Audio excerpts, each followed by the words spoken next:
Greetings, greetings, greetings, royal family. Welcome back to another episode of the Royal Culture Podcast. Thank you for clicking on the video. If you are new here, welcome. Every Wednesday, I upload a podcast style video. Hopefully, you read the description and the title, and it piqued your interest. If you are a returning royal family member, you already know how this thing goes. So I know you've seen the picture of Kenya and Cynthia and the title that says friend or foe. So I just kind of wanted to touch on that a little bit today. So that wasn't my intention, right? That's a statement that we often hear from people. Lately, I have been hearing this from Kenya Moore, who is a cast member on The Real Housewives of Atlanta. She often says, that wasn't my intention. I apologize. Repetitive statement.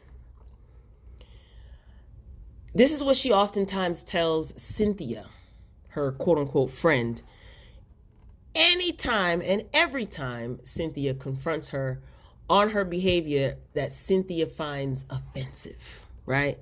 Kenya says, that's not my intention. Now, Kenya and Cynthia are not the focus of today's video, all right? However, seeing their quote-unquote friendship play out on the show, it struck something with me and made me pose an interesting question. How many things should you let slide in a friendship or any type of relationship before you cut a person off, right? At some point, you do have to step back and pay attention to a person's actions and patterns. Even if they always say that wasn't my intention and I apologize. And we've seen Kenya, for example, if you watch The Real Housewives of Atlanta, we see Kenya, for example, continuously do things that other people notice is problematic towards Cynthia. Cynthia herself notices it. She oftentimes gives Kenya a pass. Well, Kenya's going through a lot right now. Well, I know that's my friend. And she constantly is disrespected by Kenya publicly. So that's why I say you kind of have to pay attention to a person's patterns, and after a while kind of disregard what they say. Because someone can tell you, I'm sorry for shading you in front of everyone. And then turn around and do the same thing and then apologize. I'm sorry, that wasn't my intention. Do the same thing. I'm sorry, that wasn't my intention. It's just lip service at that point. Now, it does go without saying that it's important, to try to avoid causing other people hurt and pain. Whether they're people whether they're total strangers. Hurting people is just not the wave. It's wrong. So we should all try our best not to hurt people. Now, having said that, sometimes we're the ones who end up getting hurt, right? When people are hurt, everybody handles it in different ways. Some people can become depressed. Some people get bitter, hateful, resentful. Some people can automatically recognize, like, look, I deserve better. This is not the relationship or friendship or whatever for me. I deserve better. And they just kind of like move on and get over it. So everyone is different, but it is very important that we never let people bring us down mentally, emotionally, or psychologically. In the same way that you shouldn't, hurt other people. Like I said, you shouldn't let them hurt you either.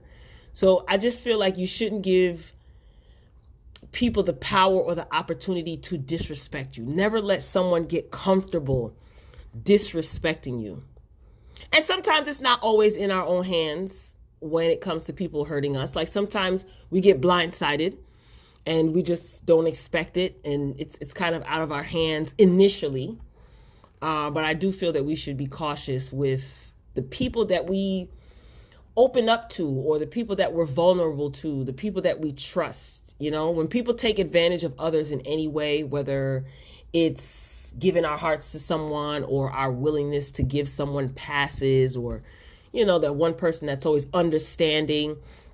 It's important to pick and choose, who we do these things for. Like who you give passes to, you should kind of like Be careful who you give passes to. Be careful who you tell your secrets to, who you open up to, who you're vulnerable with. Because some people will just automatically take advantage of that, and they won't care.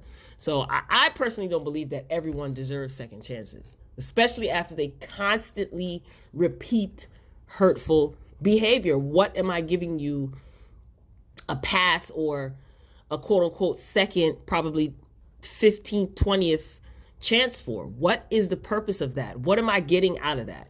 It's up to you, no judgment, but it's up to you if you decide. It's up to you to decide actually who's worth giving a second chance to. If you decide to give someone passes over and over and over again, that's solely on you.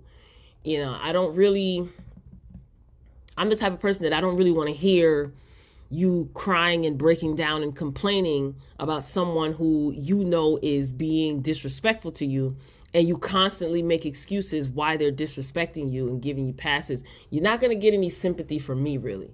I'm just saying, we all should be protecting ourselves, by being careful who we open up to.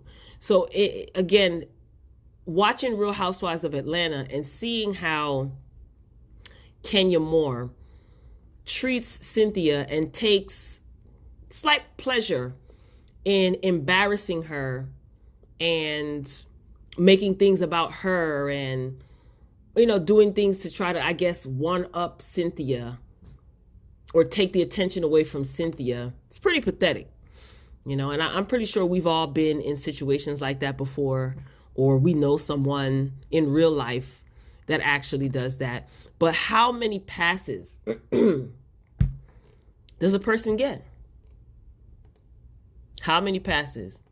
When people hurt you through the things that they say or do, again, you can either forgive them and let it go. Some people don't say anything right away. I've talked about that before. Instead of calling out that behavior, some people just deal with it. And then they end up bottling it up, and then they implode, or they just remain angry. They get bitter. How many passes do you give someone, and why? You have to be careful not to give someone any power over your emotions. You should never let anyone control you through any sort of pain that they are harboring within themselves. The whole hurt people. That's sometimes the excuse that I hear, like, oh, well, this person is going through so much right now. I'll just let it slide. The more you let it slide, again, you could end up imploding. You're bottling everything up and you just get sick and tired, and then all of a sudden it all comes out. You know what I mean? You can become bitter. How many passes do you give somebody? It's just always important to keep your guard up and to protect yourself. When you see that someone is hurting you, call it out. You may not necessarily have to end the friendship or relationship right then and there, but sometimes people want to see how much they can get away with. Sometimes people may not even realize that they're doing something, but I feel that you should call it out and let someone know, listen, this is disrespectful. I'm not feeling it. It doesn't have to be a knockdown, drag out argument. What ends up happening is the more you bottle that stuff up and the more quote unquote passes you give someone, then you lash out at them. And then what? When somebody hurts you over and over again, you have to recognize that what they're doing is toxic. And if you don't say anything right away, depending on the type of person that you are, that is going to affect you deeply. You are responsible if you give someone an opportunity to hurt you twice, 3 times, 4 times, and you're constantly giving out passes. No one is supposed to be anyone's superhero or savior. If someone is hurting you, call them out, and hopefully the behavior will be rectified. And if they keep repeating the behavior, then you got to move on. You know what I mean? I know it sounds simpler than, for some people it's easier, for some people it's harder. But again, what is the objective of giving someone so many passes, regardless if they're going through their own marital issues, if they're going through their own personal issues, whatever? Why do people do that? You're responsible for your well-being, not your friend, not your loved one. Not no one, no relationship that you're in, the other person is not responsible for your well-being. You are.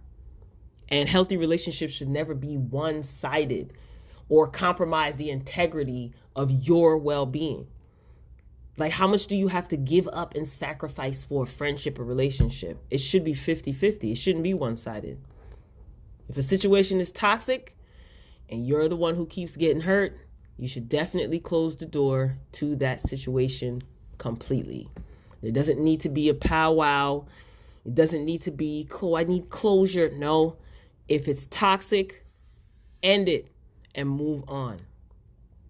So, again, how many passes do you give people before you cut them off for good? That's the question of the day, ladies and gentlemen. So comment below and share your thoughts. This was a quick video that I wanted to come through and give you guys. And I really want to hear your comments. You know, keep all comments respectful, of course. This is a judgment-free zone. You know, if you're the type of person that gives someone multiple passes, I'm not going to judge you. I'm not going to judge you. That's not how we get down over here. But if you are the type of person that gives someone multiple passes, if you don't mind sharing, what is the objective? How is that benefiting you by giving someone multiple passes? A friendship in particular. A friendship, not family or, you know, as far as romantic relationships, I already know how that goes. But someone who calls themselves your friend. So, Royal Family, this concludes this quick episode of the Royal Culture Podcast. I'm anxious to see what your comments are going to be. Be sure to like the video if you enjoy the commentary. Make sure you check out some of the other content on the channel. There's plenty to choose from. And before you walk out the door, get down in the comments. So I look forward to meeting up with you in the comments section. Until next time, Royal Family, peace.